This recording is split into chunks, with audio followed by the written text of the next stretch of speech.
So the topic for this time is the famous one-child policy.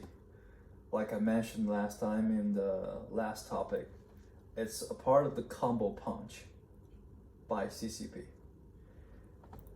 The one-child policy is clearly the more well-known one, but few people see through the real intention of this evil policy because they never viewed it as a part of the combo punch with the more-child policy in the 1950s.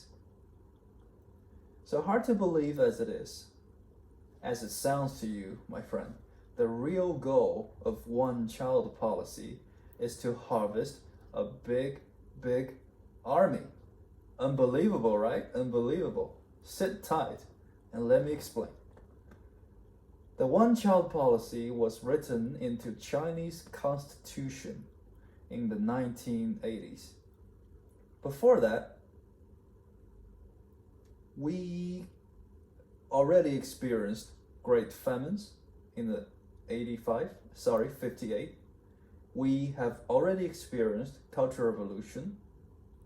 We have already experienced more kid policy. So the base population was very big, while most of Chinese family would always want to have a son to pass down the surname. That is not evil. That doesn't mean Chinese family doesn't love their daughters. So allowing only one kid means what?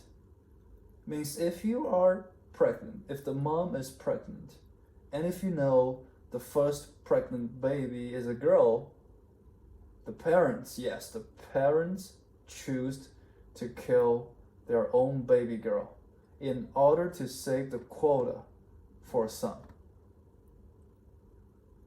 Luckily to these parents, or unluckily to the parents and the baby girls, technology in the 1980s already allowed the parents to know the gender of the baby in an early stage.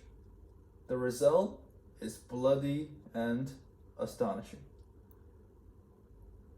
There are now an extra of as much as 35 million men in China. I would call this the biggest problem of China, and even one of the biggest problems of the world. Much bigger than terrorism, than climate change, etc., etc. You may wonder, why did parents at that time choose to obey such inhumane policy? Well, that's what all these great famines, Cultural Revolutions serves, right? That's the function that these movements serve, right?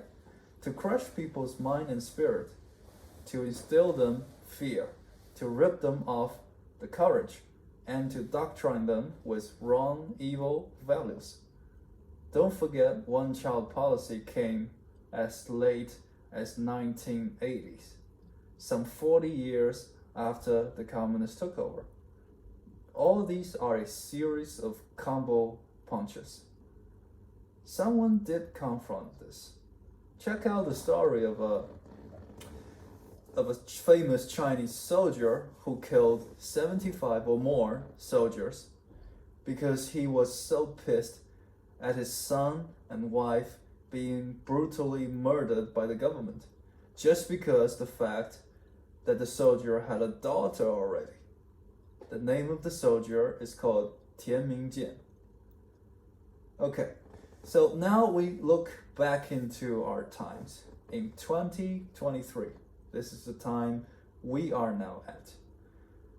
This 35 million extra males are in their 10 to 40 years old.